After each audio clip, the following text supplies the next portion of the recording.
fond memories of J Dilla. J Dilla was a good friend of mine, and I got a chance to know J Dilla and Fat Cat. They were in a group together on Payday Records called First Down. And when I was working at Payday Records, that was one of my, Dilla's beats was smacking, and I'm like, I love these dudes, right? So when I got to Warner Brother Records, we needed a remix. So it was an artist named Little Indian that Howie T signed, right? Howie T was an A&R at Warner Brothers, and nobody was playing this version of Little Indian. I said, yo, ain't nobody I'm doing a mix show. I'm like, ain't nobody. He said, well, you get the remix done. I'm like, all right, cool. I said, Dylan, man, do you mind like trying to redo this record? Like I'm starting to catch. So if you look at whatever if you Google Little Indian J Dilla, this record smack. That was his first like major label remix on Warner Brother Records. Like I single-handedly probably take credit for bringing J Dilla to the West Coast. And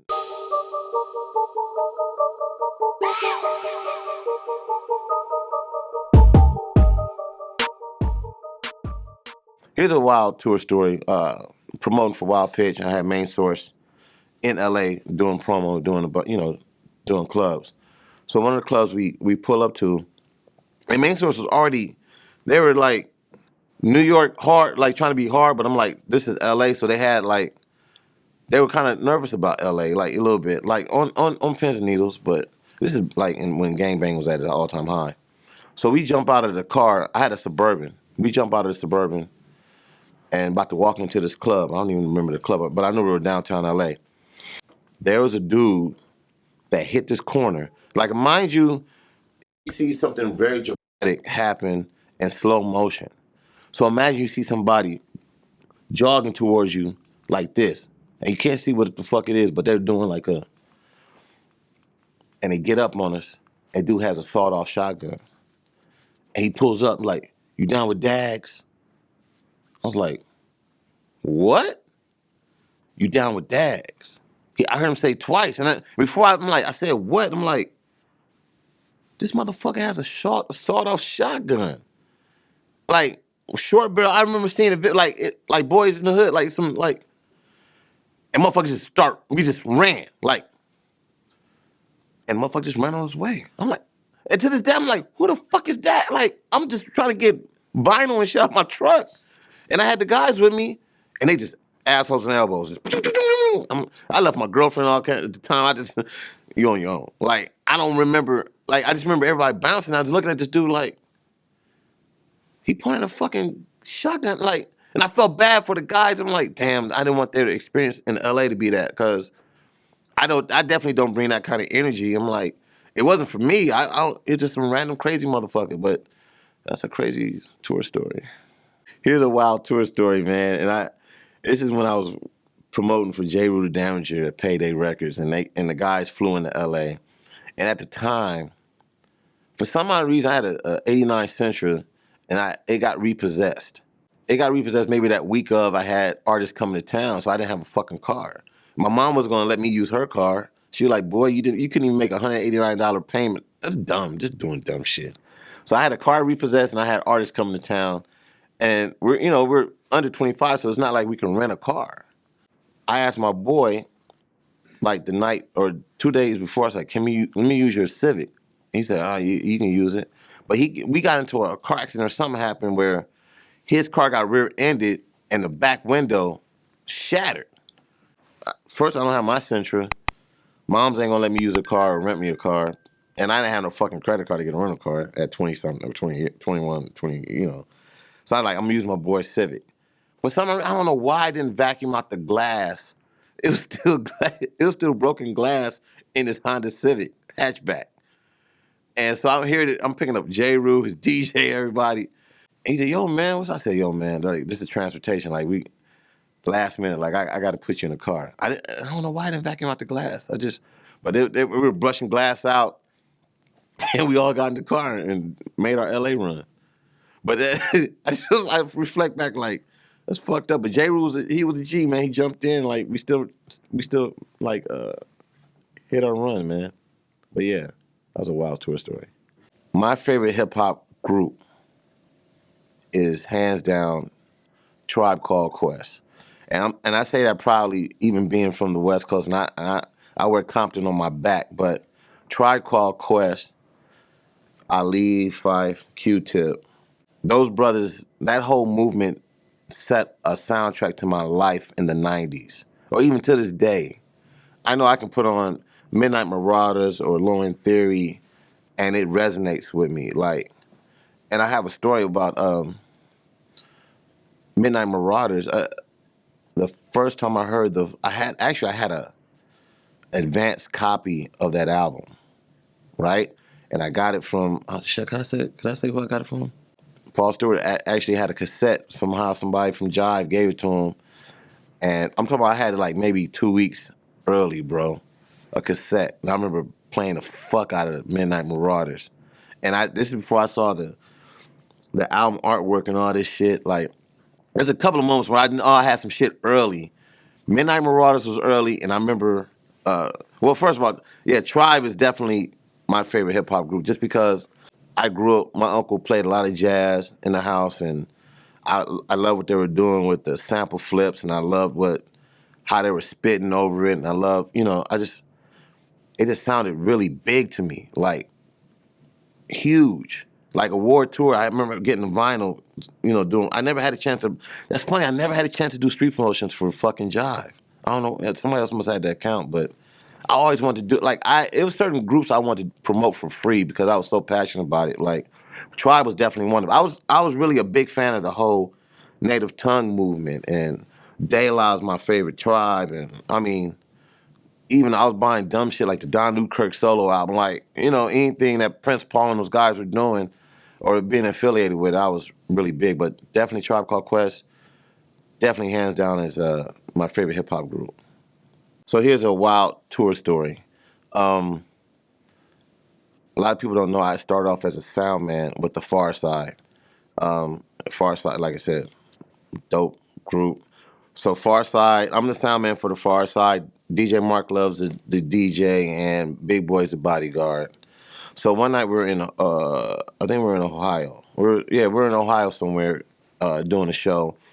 And for some odd reason, Big and the group went to go to Denny's to go eat, and for some I didn't go with them, right? And I think Big was bringing food back to the room or something. So when they come back, they're in a rush, they're in a scurry. Like, Big gets in the room, hey, yo, man, grab your shit, we gotta go. I'm like, what happened? Like, what's going on? Like, he's like, man, we just beat these white boys up.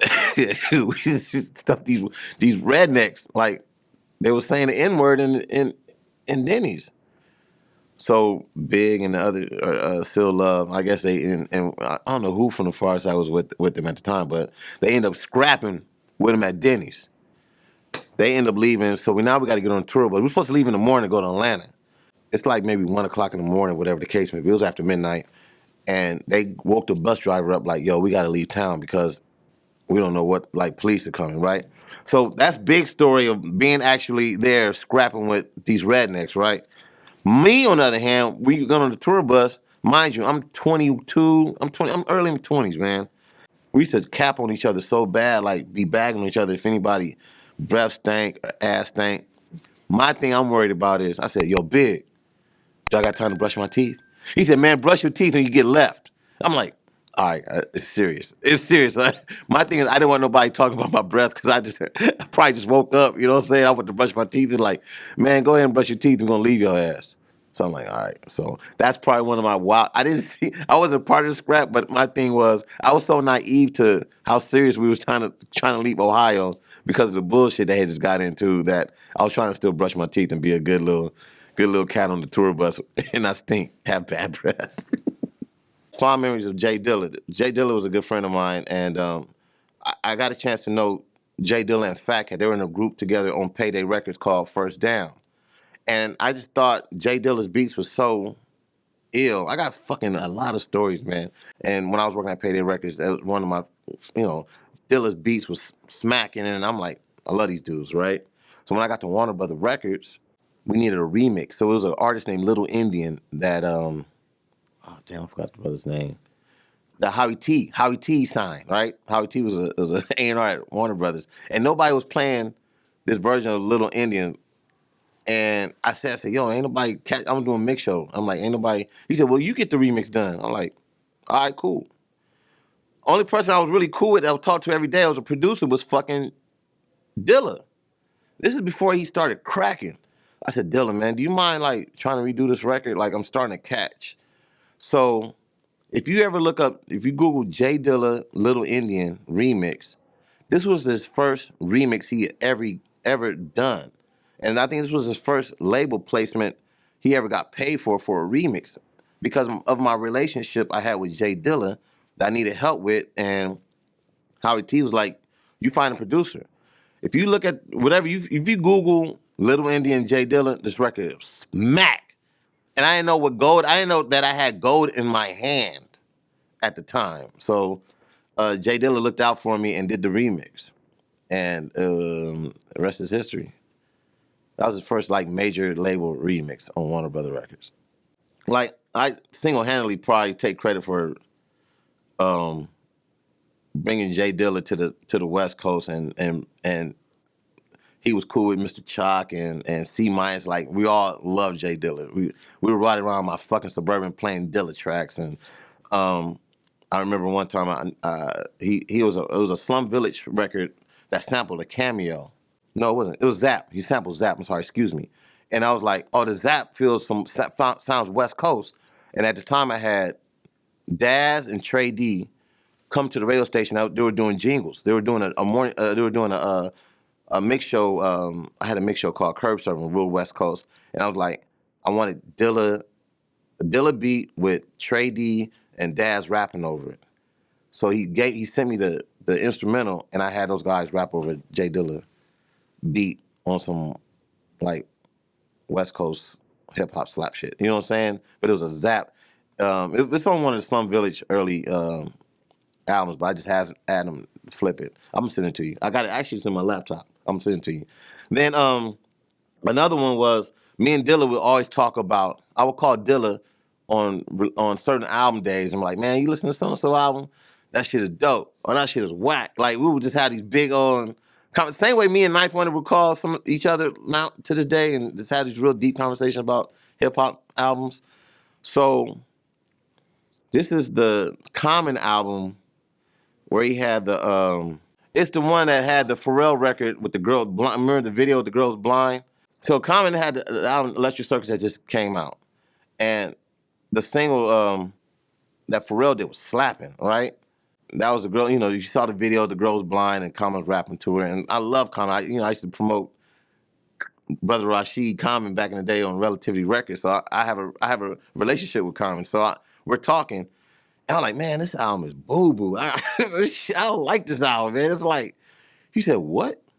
I said, I don't like the album, man. Like, I only like the Pharrell track, but I try to listen to everything else. It's just different. Like, it sounded like they were experimenting. And I got that the Roots was on it, but I didn't look. He said, yo, did you look at the back of the album? I said, what are you talking about, Dilla? Like, nigga, He said, man, I'm co-executive producer of that album.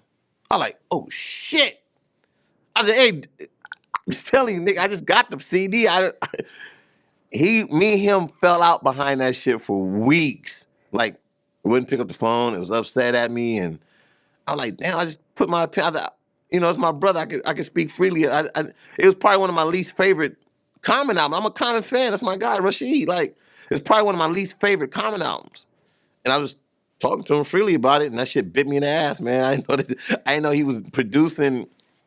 We did that shit at Jimi Hendrix studio. He was saying all. I'm like, man, I don't give a fuck about that shit. Shit's kind of weird, man. So that was one of the J Dilla moments. Then I got another moment. So me and Dilla were when Dilla was staying in LA with Common, I had tickets to go to a Laker game, and I invited Dilla to come with me. This is when he was sick, So I picked up Dilla from Common's apartment. And for some odd reason, I had to go back to my apartment, which was fairly close in the neighborhood in North Hollywood.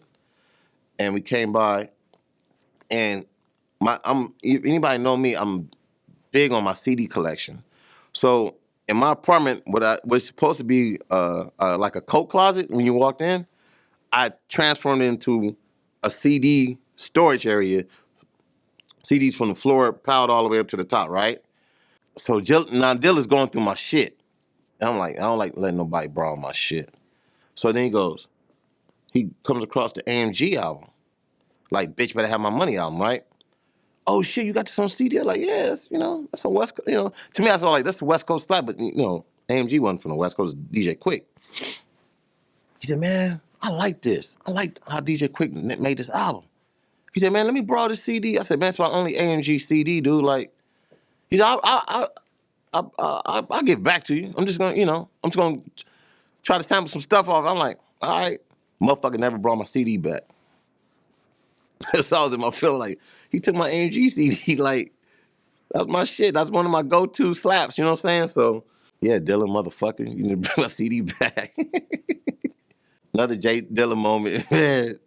So I get to Detroit to do something. I don't know why, but this is like after the fact I left Payday Records. I was on there for Warner Brothers or something. Of course, I'm gonna call Dilla and I'm gonna call Fat Cat, my guys who are from Detroit. So we hanging out. So I'm like, let's go to the strip club. Like, let me see what the Detroit strip club scene is about. We hung out. We went to a club one night, and this is the first time I've ever seen people dance so hard to like music that girls were sweating through their jeans. Like, you can see it, literally, their jeans were wet. I'm like, fuck, it's hot in there and it really gigging, like they really moving, right? So J Dilla and them, they're like laughing at me because I was tripping off that. I'm like, nah, like, I don't see girls like sweating through jeans in LA, dog. Like, we got dope clubs, but this is on some other shit. So we go to the strip club, and Dilla was cool with, like, he wanted to go to strip club. So we get there, and I see him just really cupcaking with this chick, like, just met her. And I'm like, man, hey, hold on, man, we at the strip club, like, this other. He was really liking this chick.